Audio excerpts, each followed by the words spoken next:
Déclare lancer l'opération pâté. Et toi, tu fais quoi? Moi je filme, je vous regarde, je prends des notes.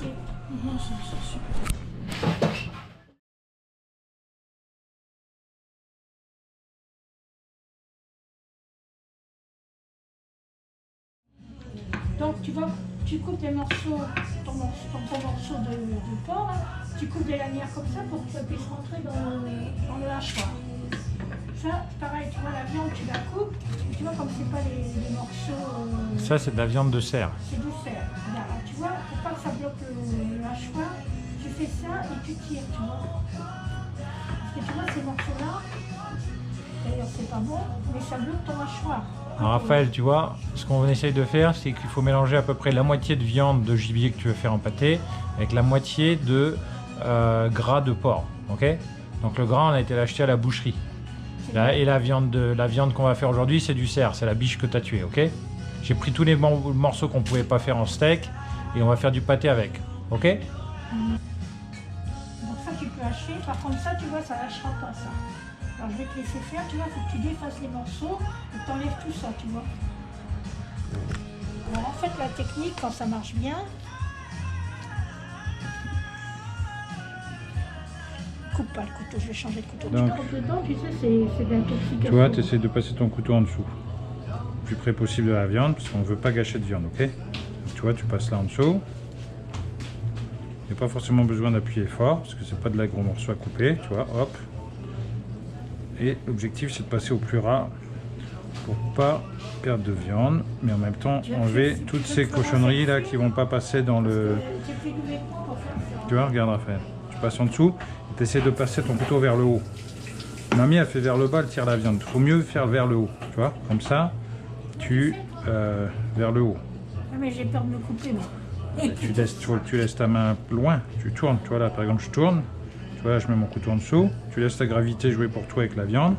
Bon, tu vois, de temps en temps, ça marche pas toujours bien, comme là.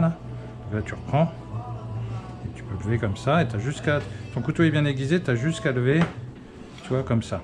Puis après, quand tu arrives au bout, on n'est pas à un micro-morceau près, donc tu peux appuyer un peu plus. Et tu vois, déjà, avec le couteau, couper le nerf, c'est difficile. Donc t'imagines le hachoir, ça va pas bien marcher.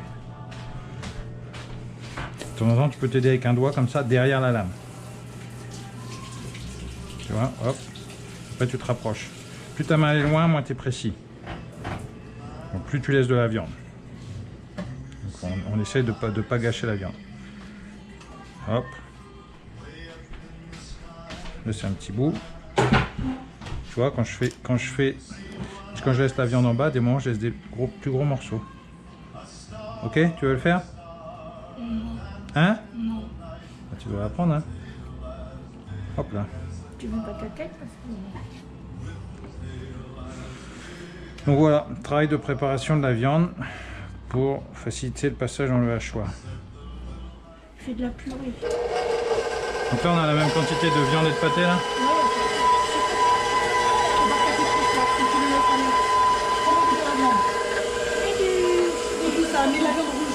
Tu alternes la viande de gibier et gras.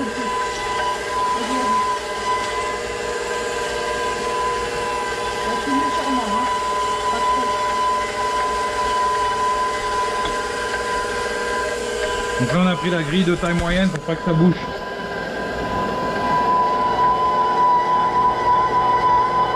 La viande qui est mélangée, moitié pâté, moitié gras, ok. Là on peut mettre du bouillon de bœuf. Tu as mesuré combien d'eau? Bah là je sais pas, 25 centilitres, ça dépend de la quantité verre. de pâté. Ok, Et 2 verres là. on met du cognac. Ok, un peu d'alcool. Calva. Je crois que tu voulais mettre du whisky.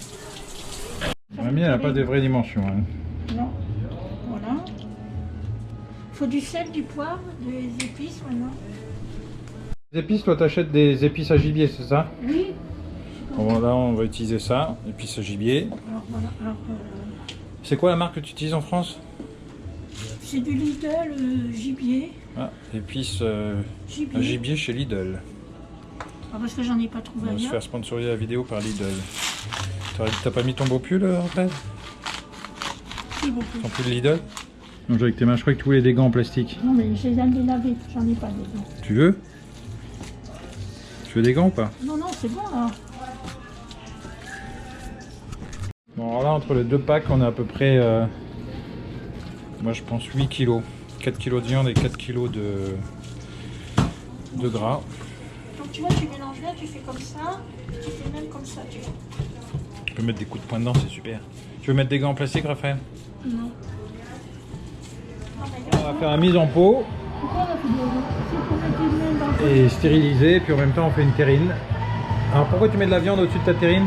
pour faire beau quand on coupe les tranches. Ah, c'est pour faire beau, ok. Voilà, on a préparé les pots. Et là maintenant on va les ébouillanter et on sait pas trop pourquoi. On sait pas trop si c'est pour préparer pour la viande ou si c'est pour les nettoyer. Parce que ta grand-mère elle faisait comme ça, moi j'ai Voilà. fait de la vie, C'est parce que ma grand-mère faisait comme ça, alors on fait pareil. Alors la terrine là, on va la mettre dans le four à 210 degrés Celsius pendant 30 minutes.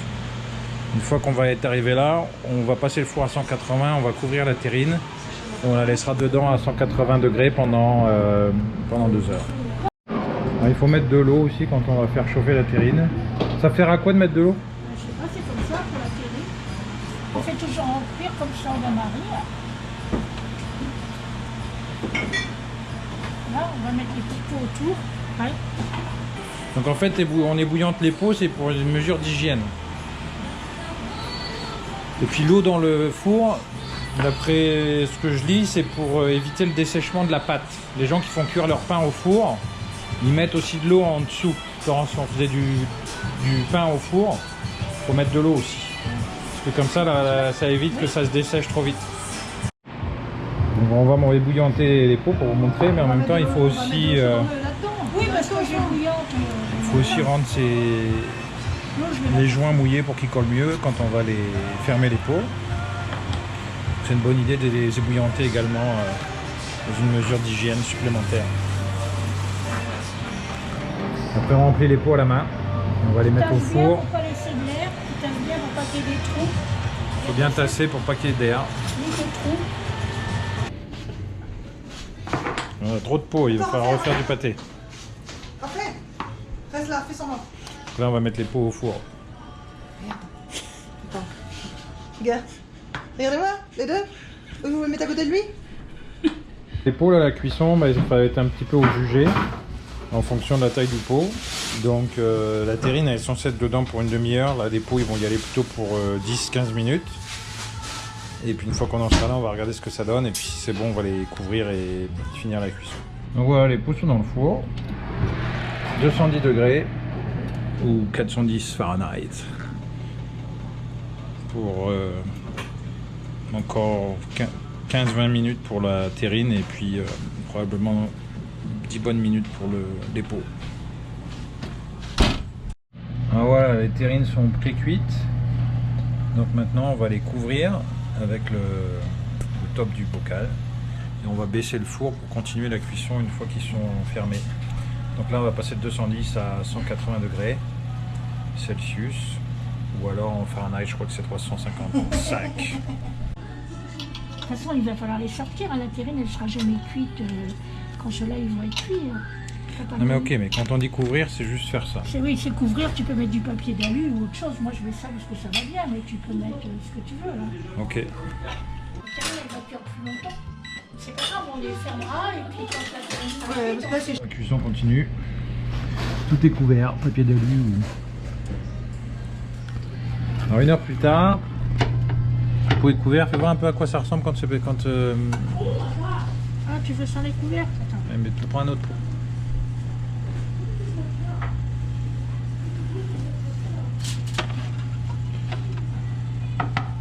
Donc voilà, le dessus est pas mal.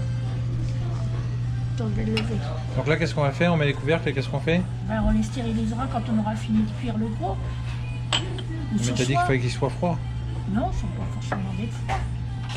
Ok, donc là la cuisson est finie. Oui. Donc faut que ce soit pas gris mais rosé quoi. Ça dépend combien tu as de viande de gibier dedans. Plus tu as de porc, plus c'est blanc. Plus tu as de gibier, plus ça blanchit pas. Donc voilà. Donc là on termine et quand ce sera refroidi on stérilisera les pots. On va stériliser les pots. Donc tous les pots ont été placés, c'est important qu'ils ne se touchent pas les uns les autres.